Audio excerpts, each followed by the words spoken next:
Avant de commencer cette vidéo, je tenais à vous remercier parce qu'il n'y a pas si longtemps que ça, on vient de dépasser les 100 abonnés. Je sais que c'est pas énorme, mais c'est déjà pas mal. Donc voilà, vous êtes de plus en plus à regarder mes vidéos, ça fait plaisir. Merci et je vous laisse avec la suite de la vidéo. Salut, ça va? En tout cas, moi ça va plutôt pas mal. Aujourd'hui, on va parler de macOS Catalina. Je vous en avais pas parlé en août dernier parce que j'avais plutôt envie de faire une vidéo sur iOS 13 et me concentrer juste sur iOS 13 et iPadOS 13.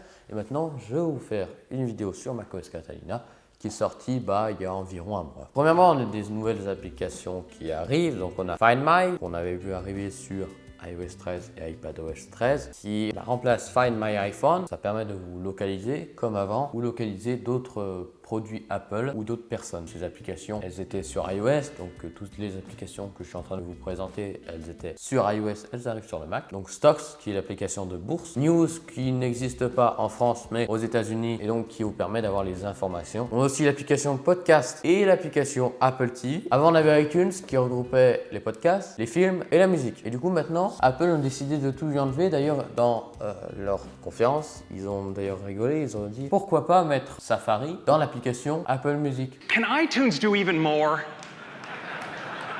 I think it can.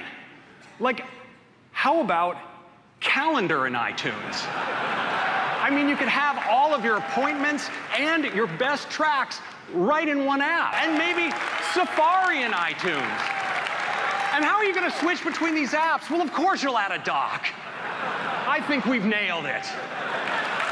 Mais tout ça pour dire que pourquoi rajouter encore des applications? Alors là, faire juste une application et la corbeille. Là, Apple ont décidé de faire quelque chose de pur. Apple Music, Apple TV et Podcast. C'est tout séparé, ça fait plus épuré. Justement, grâce à ça, Apple Music a été redesigné puisque tout ça a été enlevé, a été séparé. Donc Apple Music maintenant, ça fait beaucoup plus épuré. Comme on a des nouvelles applications iOS qui apparaissent, on a également dans l'App Store, vous pouvez télécharger Twitter. Moi, je l'ai téléchargé, mais personnellement, je ne m'en sers pas beaucoup, donc ça va pas me servir à grand chose, mais c'est un bon point qu'on n'a plus besoin d'aller sur le site Twitter pour aller sur Twitter. J'aimerais bien que ça arrive pour Instagram parce que c'est plutôt sympathique. Moi je préfère plutôt Instagram à Twitter, donc si demain Instagram vient sortir sur les Mac en application, ça serait super. Niveau redesign d'application, on a aussi l'application photo qui a été redesignée comme sur iOS 13 et sur iPadOS 13. C'est le même redesign, mais façon Mac, donc j'avais déjà apprécié le redesign de cette application sur iOS 13 et sur iPadOS 13, et là c'est super sur le Mac. On a l'apparition de Screen Time qui est en fait en anglais le temps d'écran qui va vous permettre de savoir combien de temps vous avez passé sur votre écran, sur quelle application, etc. Combien de fois vous êtes allé sur votre Mac dans la journée, etc. Ça c'était sur l'iPhone et l'iPad avant, maintenant ça arrive sur le Mac et c'est plutôt sympathique. On a Sidecar qui arrive sur ce Mac, donc qui va vous permettre de, comme je vous l'avais dit pour la vidéo iOS 13 et iPadOS 13, que vous allez pouvoir connecter, et j'avais bien insisté, un iPad Pro 2018 à un MacBook Pro au moins 2018 je crois. Et donc j'avais bien insisté sur ce point parce que si vous n'avez pas d'iPad Pro, enfin il faut tout simplement que votre iPad, je précise maintenant puisque c'est sorti, soit compatible avec l'Apple Pencil. Pour finir, on a Voice Control qui va vous permettre, aux personnes qui ne peuvent pas bouger leurs membres, donc leurs bras, leurs jambes, juste avec votre voix, vous allez pouvoir contrôler le Mac. Open Photos. Scroll up. Show numbers. 13.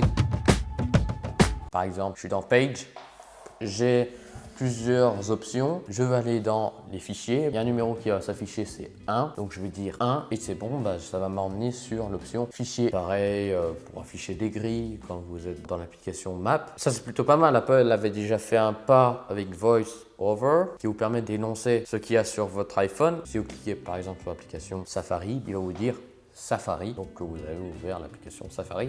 Et donc là, c'est plutôt pas mal de la part d'Apple de s'adapter par rapport aux handicapés, les personnes qui ne peuvent pas bouger leurs mains, leurs bras, leurs jambes. Ça, c'est plutôt pas mal de la part d'Apple. Donc voilà, donc toutes les fonctionnalités de macOS Catalina. Il est disponible donc depuis un mois. Vous pouvez le télécharger sur le Mac App Store. Donc voilà, j'espère que cette vidéo vous aura plu. Si c'est le cas, n'hésitez pas à lâcher un pouce bleu, d'en avoir des pouces bleus.